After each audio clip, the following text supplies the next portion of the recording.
नमस्कार. मी भाऊ तोरसेकर. तुम्ही बघत आहात प्रतिपक्ष. आरंभ में एक सूचना है, जो मेरे हिंदी वीडियो सुनना चाहते हैं उनके लिए प्रतिवाद ये अलग चैनल बनाया है, उसकी लिंक डिस्क्रिप्शन बॉक्स में दे दी है. आप वो क्लिक करके प्रतिवाद और हिंदी व्हिडिओ देख सकते हो. मित्रांनो, परत एकदा मराठीकडे येतो. विधानसभा निवडणूक जवळ आल्यानंतर जागा वाटप हा दोन्ही प्रमुख गटांमध्ये डोकेदुखीचा विषय बनलेला आहे. डोकेदुखीचा विषय बनलेला आहे. एक तर उद्धव ठाकरे यांना परत एकदा आपल्याला मुख्यमंत्री होण्याचा हव्यास जो आहे तो पूर्ण होण्याची शक्यता नाही, कारण काँग्रेसने आणि शरद पवारांनी त्याला साफ नकार दिलेला आहे. पण निदान आपल्याला सर्वात मोठा पक्ष होता यावं यासाठी उद्धव ठाकरे अधिकाधिक जागा आपल्या प्रभाव क्षेत्रामध्ये मिळवण्याचा प्रयत्न करतायत. आणि तेवढ्यावर न थांबता लोकसभेत सांगली प्रकरण झालं तसा पवित्रा उद्धव ठाकरे हळूहळू घ्यायला लागले. सांगली पॅटर्न म्हणजे काय मित्रांनो, तुम्हाला माहिती आहे ना की सांगलीमध्ये महाविकास आघाडीतर्फे शिवसेनेचे चंद्रहार पाटील हे उमेदवार होते.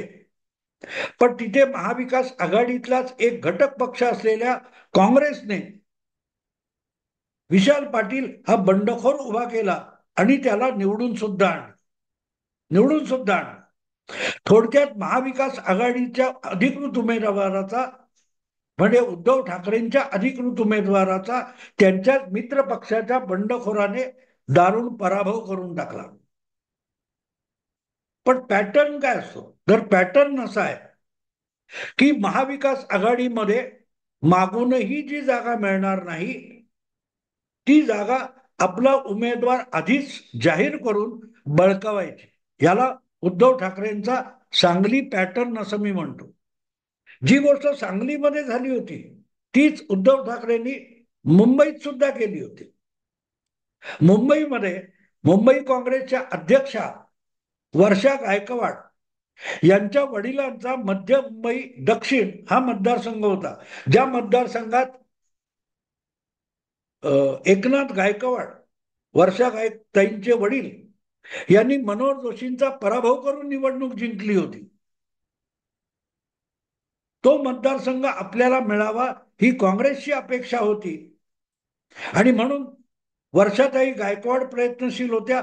जशा तिकडे विश्वजित कदम आणि विशाल पाटील हे सांगली मिळावा म्हणून प्रयत्नशील होते, तीच गोष्ट मुंबईत मध्य दक्षिण मुंबईसाठी वर्षाताई गायकवाडांची होती.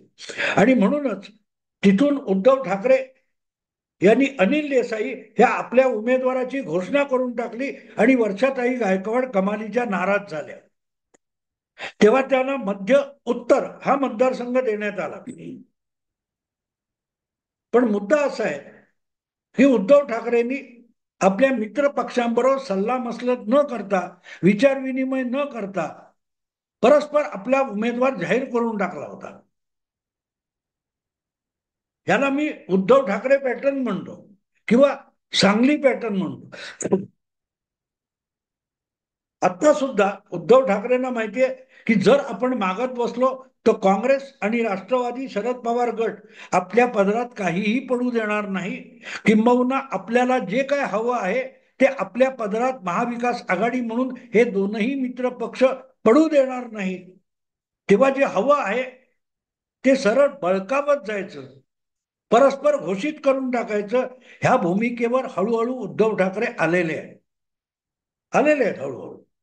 आणि म्हणूनच एका बाजूला जागा वाटपाचं घोळा कुठल्या कुठल्या पंचतारांकित हॉटेलात चालू असताना उद्धव ठाकरे यांनी दुसरीकडे आपल्या पक्षाचे वेगवेगळ्या मतदारसंघातले उमेदवार ठरवायचं सुद्धा काम सुरू केलेलं आहे.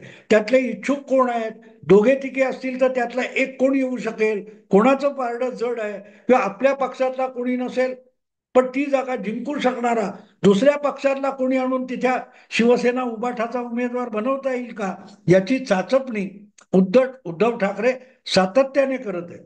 आणि त्यातूनच या बातम्या येत आहेत की मुंबईच्या 36 लोकसभेच्या जागा आहेत, त्यापैकी 18 काँग्रेसला पाहिजेत, 20 उद्धव ठाकरेंना पाहिजेत आणि 8-9 शरद पवार गटाला पाहिजेत. आता या सगळ्याची बेरीज केली तर तितक्या जागा मुंबईत नाहीये. त्यामुळे प्रत्येकाला थोडी थोडी झीज सोसावी लागेल आणि त्या जागा समसमान किंवा तुलनेने न्याय्य रीतीने वाटून घ्याव्या लागतील. पण त्या न्याय्य रीतीने वाटून घ्यायच्या तर आपल्याला झीज सोसावी लागते, हे उद्धव ठाकरेंना मान्य नाही. उद्धव ठाकरेंचा फॉर्म्युला सोपा आहे. त्यांचं म्हणणं असं की जिथे ज्या मित्र पक्षाचा प्रभाव आहे तिथे त्या पक्षाला झुकतं माप दिलं पाहिजे, त्याचं वरचढपणा हा मित्र पक्षांनी मान्य केला पाहिजे. म्हणजे उदाहरणार्थ विदर्भामध्ये शिवसेनेची ताकद पूर्वापार फारशी नव्हती, त्यामुळे तिथे पूर्वापार आणि परंपरेने काँग्रेस हाच सगळ्यात मोठा शक्तिशाली पक्ष राहिलेला असेल, तर विदर्भामध्ये काँग्रेसचं पारडं जड आहे हे मान्य करून महाविकास आघाडीने काँग्रेसला विदर्भात अधिक जागा दिल्या पाहिजेत. तशाच त्या मुंबई आणि कोकण हा शिवसेनेचा पारंपरिक बालेकिल्ला आहे, तर शिवसेनेला झुकतं माप दिलं पाहिजे, झुकतं माप दिलं पाहिजे. आणि म्हणून मग आपोआपच शिवसेनेची सगळ्यात जास्त ताकद मुंबईत आहे, मुंबईच्या खालोखाल कोकणात आहे, कोकणानंतर शिवसेनेचं पारडं जड मराठवाड्यात असते, त्याच्या नंतर उत्तर महाराष्ट्रामध्ये येतं, विदर्भामध्ये किंवा पश्चिम महाराष्ट्रामध्ये शिवसेनेची फारशी ताकद नाही. त्यामुळे विदर्भ आणि पश्चिम महाराष्ट्र या दोन जागी जर शिवसेनेला फारसं यश मिळणार नसेल आणि शिवसेनेचं पारडं जड नसेल, तर मग जिथे शिवसेनेचं पारडं जड आहे तिथे शिवसेनेला अधिक झुकतं माप मित्र पक्षांनी दिलं पाहिजे, ते निमूटपणे मित्रांनी स्वीकारलं पाहिजे. हा उद्धव ठाकरेंचा हट्ट आहे. कोल्हापूरची जागा शिवसेनेने 2019 मध्ये जिंकली होती, पण ती शाहू महाराजांना द्यायची म्हणून उद्धव ठाकरेंनी त्यावर पाणी सोडलं, तर त्याच्या बदल्यात सांगलीची जागा काँग्रेसने शिवसेनेला उभाटाला सोडायला नकार दिला, म्हणून उद्धव ठाकरेंना रेटून तिथे आपला उमेदवार उभा करावा लागला आणि पराभवाची चव चाखावी लागली. त्याचीच पुनरुक्ती जर विधानसभा निवडणुकीत होणार असेल तर उद्धव ठाकरे यांच्या पदरी फार मोठी निराशा आणि अपयश येण्याची भीती आहे. म्हणूनच उद्धव ठाकरे अतिशय सावधपणे पावलं टाकते. अजूनपर्यंत तरी त्यांनी ठाणे असेल, पालघर असेल, रायगड, रत्नागिरी, सिंधुदुर्ग या आपल्या प्रभाव क्षेत्रामध्ये, पारंपरिक प्रभाव क्षेत्रामध्ये उमेदवारांची चाचपणी फारशी केलेली नाही. पण मुंबईमध्ये उद्धव ठाकरे अतिशय काळजीपूर्वक आपल्या उमेदवारांची निवड करायला बघतायत. कारण सरळ आहे की मुंबई हा शिवसेनेचा गेल्या 30-40 वर्षात बालेकिल्ला राहिलेला. लोकसभा असो, विधानसभा असो किंवा महापालिका असो, या प्रत्येक निवडणुकीत शिवसेनेने आपला प्रभाव दाखवलेला आहे आणि ठाकरेनिष्ठ किंवा ठाकरे कुटुंबाशी निष्ठा असलेल्या शिवसैनिकांचा सगळ्यात मोठा जमावडा मुंबईत राहिलेला आहे. भले त्यातले अनेक आमदार आज एकनाथ शिंदेबरोबर गेलेले असतील, पण जिथे सेना भवन उभं आहे त्या दादर माहीम या मतदारसंघामध्ये सदा सरवणकर हे एकनाथ शिंदेच्या बरोबर गेलेले. प्रकाश सुर्वे असतील किंवा आणखीन कोण, मला तर नावं फटाफट सांगता येणार नाही, पण मुंबईतले सुद्धा निम्म्याच्या आसपास आमदार हे उद्धव ठाकरेंना सोडून एकनाथ शिंदेबरोबर गेलेले. पण तिथे आपला कोणतरी खास माणूस उभा करणं हे आवश्यक आहे. पण दुसरीकडे गंमत अशी आहे की काँग्रेसला वाटतं की आपलंही मुंबईत वजन आहे. आज कितीही काँग्रेस नाही म्हणालात तुम्ही तरी काँग्रेसचे 2-3 आमदार, मला वाटते अमीन पटेल किंवा असलम शेख असे आमदार मुंबईत आहेत. सॉरी, झिशान अली, मातोश्रीच्या परिसरात निवडून आलेला झिशान सिद्दीकी हा काँग्रेसचा आमदार आहे. वर्षा गायकवाड 4-4, 5-5 आमदार काँग्रेसचे मुंबईतून आलेले आहेत, अगदी प्रतिकूल परिस्थितीत आलेले. आणि त्यामुळे उद्धव ठाकरे यांची जितकी ताकद आहे त्यासमोर काँग्रेस ही अगदीच नगण्य नाहीये. राष्ट्रवादी काँग्रेसचा समजू शकतो, एक नवाब मलिक सोडले तर दुसरा आमदार त्यांचा नव्हता. सचिन अहिर किंवा संजय दिना पाटील असे राष्ट्रवादीचे 2 खंदे माजी आमदार हे शिवसेनेत निघून गेलेत. त्यापैकी संजय दिना पाटील आत्ता परत खासदार झाले, शिवसेनेचे खासदार झाले. पण महाविकास आघाडीत उद्धव ठाकरे यांची शिवसेना हा प्रभावी पक्ष असेल तर काँग्रेस दुबळा पक्ष नाहीये, दुबळा पक्ष नाहीये. आणि म्हणूनच काँग्रेसला मुंबईमध्ये अधिकच्या जागा पाहिजेत, त्या शिवसेनेपेक्षा अधिक असावा असा काँग्रेसचा आग्रह नाही. पण ज्या प्रकारे जवळजवळ 36 पैकी 20 जागांवर उद्धव ठाकरे एक एक करत कुजबुजीतून आपल्या उमेदवारांच्या नावाची घोषणा करतायत, त्यामुळे काँग्रेस पक्षामध्ये आणि पर्यायाने महाविकास आघाडीमध्ये चलबिचल सुरू झालेली आहे. कदाचित भूकंप होऊ शकेल. जो पॅटर्न सांगलीमध्ये उद्धव ठाकरे यांनी राबवला, म्हणजे आपला उमेदवार घोषितच करून टाकला आणि तो मागे घेणार नाही, प्रसंगी त्यावरून महाविकास आघाडीमध्ये फाटाफूट होईल असं वातावरण उद्धव ठाकरेंनी निर्माण केलं. त्याची पुनरावृत्ती विधानसभा निवडणुकीत होऊ शकेल हे काँग्रेस जाणू नये. आणि म्हणून काँग्रेस या वेळेला अतिशय सावध पावलं टाकते. लोकसभेच्या निवडणुकीत काँग्रेसमध्ये तो आत्मविश्वास नव्हता, म्हणून मिळतील त्या कमीत कमी जागांवर काँग्रेसने तडजोडी केल्या होत्या. शिवसेना फुटलेली होती. उद्धव ठाकरे यांच्या पाठीशी त्यांचे जवळजवळ 20% आमदार शिल्लक राहिले नव्हते, तरीही काँग्रेसने 48 पैकी 21 जागा लोकसभेच्या उद्धव ठाकरेंना द्यायला मान्यता दिली. पण ती परिस्थिती आज उरलेली नाही. आपण आपला मतदार परत एकदा मिळवतोय हा आत्मविश्वास काँग्रेसमध्ये आलेला आहे. मुस्लिम आणि दलित हा परंपरेने काँग्रेसचा असलेला मतदार आपल्याकडे 2024च्या लोकसभा निवडणुकीनंतर परतलेला आहे. हे ओळखून काँग्रेस यावेळेला विधानसभेला शिवसेनेबरोबर उबाठाबरोबर फारशी तडजोड करण्याच्या मनस्थितीत नाहीये. आणि म्हणूनच मुंबईमध्ये सुद्धा काँग्रेसला तगड्या जागा हव्या. 16 नाही, 15 जागा तरी हव्यात. पण 15 जागा त्यांना दिल्या तर उरतात 21. आणि 21 वरच जर उद्धव ठाकरे लढणार असतील तर त्यातल्या 5-7 जागा सुद्धा निवडून येणं अवघड जातं. उद्धव ठाकरे यांचं एकूण गणित असं आहे की किती जागा आपल्याला मिळणार त्यावर आपलं भवितव्य आहे. आणि म्हणूनच उद्धव ठाकरेंनी आपला एक मनोदय जाहीर केलेला आहे की जर आधीपासून उमेदवार जाहीर केला नाही तर मग अधिकाधिक आमदार निवडून आणण्यासाठी आघाडीतले मित्र पक्ष एकमेकांचे उमेदवार बंडखोर उभा करून पाडतील किंवा काम न करून पाडतील.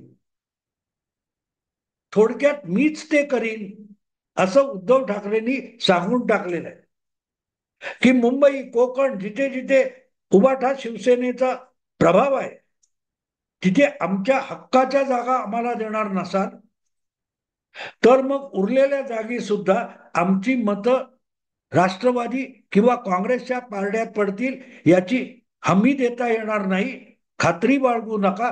थोडक्यात आम्हीच तुमचे मित्र म्हणून उमेदवार पाडू. अधिकृत उमेदवार तुमचा असेल. जसा सांगली पॅटर्न म्हणजे काय मी सांगितलं की चंद्रहार पाटील हा महाविकास आघाडीचा अधिकृत उमेदवार होता, पण महाविकास आघाडीतले काँग्रेसचे सगळेच्या सगळे कार्यकर्ते बंडखोर विशाल पाटीलचं काम करत होते आणि विशाल पाटलांना त्यांनी निवडून आणलं. विधानसभेला असं होणार असेल, जागा वाटपावरून असंतोष मारणार असेल तर एका पक्षाचा तिकीट मिळाल्यानंतर दुसऱ्या पक्षाचे कार्यकर्ते आपला बंडखोर उभा करून अधिकृत आघाडीचा उमेदवार पाडण्यासाठी आटापिटा करतील. उद्धव ठाकरेंची भीती चुकीची नाही, पण ती भीती त्यांनीच दाखवलेली आहे, जे त्यांनी 2019च्या विधानसभा निवडणुकीत स्वतः केलेलं होतं. भाजपकडून जागा कमी घेतल्या, पण बहुतांश जागी भाजपच्या उमेदवारांची सहकार्य केलं नाही आणि ते पडतील याची काळजी घेतली. असं तर उघडपणे बोललं जातं की निवडणुकीपूर्वी शरद पवार आणि उद्धव ठाकरे यांचं साठवलोट झालं होतं, की जिथे राष्ट्रवादीचे उमेदवार असतील तिथे शरद पवारांच्या उमेदवाराला, राष्ट्रवादीच्या उमेदवाराला शिवसेनेची साथ मिळेल आणि भाजपचा उमेदवार पाडला जाईल. भाजप राष्ट्रवादीच्या लढतीमध्ये उद्धव ठाकरेंच्या निष्ठावान शिवसैनिकांनी भाजपला पाडण्याचा आणि त्यांची संख्या कमी करण्याचा उद्योग केला. आणि उद्धव ठाकरे जेव्हा आज म्हणतात की मित्र पक्षांचेच उमेदवार एकमेकांना पाडायचा प्रयत्न करतील, तेव्हा आपण जे केलं तेच परत करू असं सांगतात. पण उद्धव ठाकरे एक गोष्ट विसरतात की सांगलीमध्ये तो पॅटर्न काँग्रेसने त्यांच्याच विरुद्ध वापरला. आणि म्हणून मुंबईच्या 36 पैकी जवळजवळ 20 जागांसाठी उद्धव ठाकरेंनी नुसता दावा केलेला नाही, तर तिथे उमेदवार सुद्धा जवळपास निश्चित केल्याच्या बातम्या येतात. आणि त्यामुळे काँग्रेसच्या गोटात खळबळ माजलेली. काँग्रेसला एक गोष्ट माहितीये की उद्धव ठाकरेंनी कितीही उमेदवार लढवायचे ठरवले तरी 36च्या 36 उमेदवार शिवसेनेचे उबाठाचे त्यांनी उभे केले, तरी त्यातले 10 सुद्धा उद्धव ठाकरे स्वबळावर लढवून जिंकू शकत नाहीत. त्यांना काँग्रेस आणि मुस्लिम वोट बँक, दलित मतांची गरज आहे आणि आपल्या सोबत राहिल्याशिवाय ती मतं त्यांना मिळणार नाहीत. म्हणून आपल्या बळावर अधिक आमदार निवडून आणायचे आणि आपल्यालाच दादागिरी करायची, हे काँग्रेसला अमान्य आहे. आणि म्हणूनच उद्धव ठाकरे यांच्या उबाठा शिवसेनेकडून जी काय 20 मुंबईतल्या उमेदवारांची यादी तयार झालेली आहे, त्यामुळे महाविकास आघाडीच्या गोटात भूकंप होण्याची शक्यता निर्माण झालेली आहे. तेवढ्या जागा काँग्रेस त्यांना देणार नाही. एक गोष्ट आहे, 18च्या निम्मे 36च्या निम्मे 18 जागा काँग्रेस फार तर स्वीकारायला तयार होईल, पण जिथे स्वीकारले जातील तिथेही बंडखोरी होऊ शकते. याचं कारण सरळ आहे की उद्धव ठाकरे यांच्या बरोबर मूळचा शिवसैनिक मतदार आता फारसा उरलेला नाही. त्यांचा कोर वोटर एकनाथ शिंदे घेऊन गेलेले आहेत. त्यामुळे एका बाजूला आपल्याच हिंदुत्ववादी उमेदवारांच्या विरोधात लढायचं आणि मुस्लिम मतांच्या भरोशावर निवडणूक लढवायची, अशी अगतिकता उद्धव ठाकरेंकडे आलेली आहे. आणि ही निवडणूक हरलो आपण 54, 44, 34 इतकेही आमदार निवडून आणू शकलो नाही आणि आपलं संख्याबळ हे 15-20 पर्यंत खाली आलं, तर शिवसेना उबाठा इतिहास जमा होण्याचा धोका उद्धव ठाकरेंना भयभीत करतोय. त्याच्या उलट मुख्यमंत्रीपद भूषवणारे एकनाथ शिंदे यांची लोकप्रियता वेगवेगळ्या सर्वेतून वाढलेली दिसते. आणि त्यामुळे जर 30, 40, 50 पर्यंत एकनाथ शिंदे जाऊ शकले, तर उद्धव ठाकरेंकडे उरलेले शिवसैनिक सुद्धा हळूहळू करत एकनाथ शिंदेकडे जातील आणि मग आपली आणि ठाकरे नावाची जी प्रतिष्ठा आहे, दबदबा आहे, तो इतिहास जमा होईल. या भीतीने उद्धव ठाकरे गडबडलेले आहेत आणि म्हणून त्यांना अधिक जागा पाहिजे. मुंबईच्या तर सगळ्याच जागा त्यांना हव्यात, पण तीच गोष्ट महाविकास आघाडीत भूकंप घडवू शकते. मित्रांनो, आता इथेच थांबतो. आवडलं लाईक करा, शेअर करा, सबस्क्राईब करा. नमस्कार.